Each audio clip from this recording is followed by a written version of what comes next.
Doctor గారు ఒకరు ఈ విధంగా అడుగుతున్నారండి. నా వక్షోజాలు చిన్నవిగా ఉంటాయి, సెక్స్ కోరిక కూడా చాలా తక్కువగా ఉంటుంది. వక్షోజాల సైజు పెరిగితే సెక్స్ కోరిక కూడా పెరుగుతుందా? వక్షోజాల సైజు పెరగడం ఎలా తెలియజేయండి అంటూ అడుగుతున్నారు.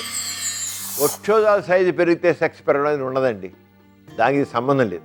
అదే వక్షోజాలు పెద్దగా ఉంటే సెక్స్ ఫుల్గా ఉంటుంది మాట కూడా అది నిజం లేదండి.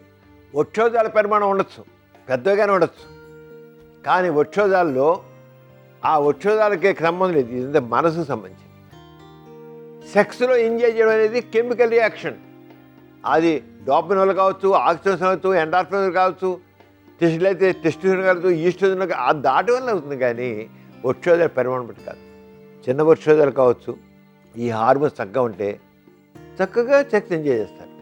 పెద్దగా ఉండొచ్చు, ఈ హార్మోన్స్ సరిగ్గా లేవనుకోండి, మానసిక సరైన ఫ్యాంటసీస్ లేవనుకోండి, ఆలోచన లేదనుకోండి, ఎంజాయ్ చేయరు. అంచేత వక్షోజాల పరిమాణానికి, సెక్స్లో ఎంజాయ్మెంట్కి, సెక్స్లో ఆలోచనలకి, సెక్స్లో డిజైర్కి సంబంధం లేదు. అంటే డిజైర్ అంటే కోరిక కలగడానికి అఫ్కోర్స్ ఈస్ట్రోజన్ అయితే ఆడవాళ్ళ సెక్స్ కోరిక ఉంటుంది, అలాగే మగవాళ్ళ టెస్టులో సెక్స్ కోరిక ఉంటుంది. కానీ వారి పరిపక్వత వాటిని ఎంజాయ్ చేసే గురి మాత్రం తక్కిన కెమికల్స్ అన్నింటిలో కలిపి ఉంటుంది. అంచేత ఈ వక్షోజాల పరిమాణానికి దానికి సంబంధం లేదు. ఇప్పుడు తక్కువ సేపు నాకు వక్షోజాలు చిన్నవిగా ఉన్నాయి కనుక నాకు సెక్స్ ఎంజాయ్ చేయట్లేదు, వక్షోజాల పరిమాణం పెడితే ఎంజాయ్ చేసే మాటలు అది నిజం లేదు. వక్షోజాలు చిన్నవిగా ఉన్నా హార్మోన్స్ మామూలుగా ఉంటే ఏమీ ఉండదు, చక్కగా ఎంజాయ్ చేస్తారు.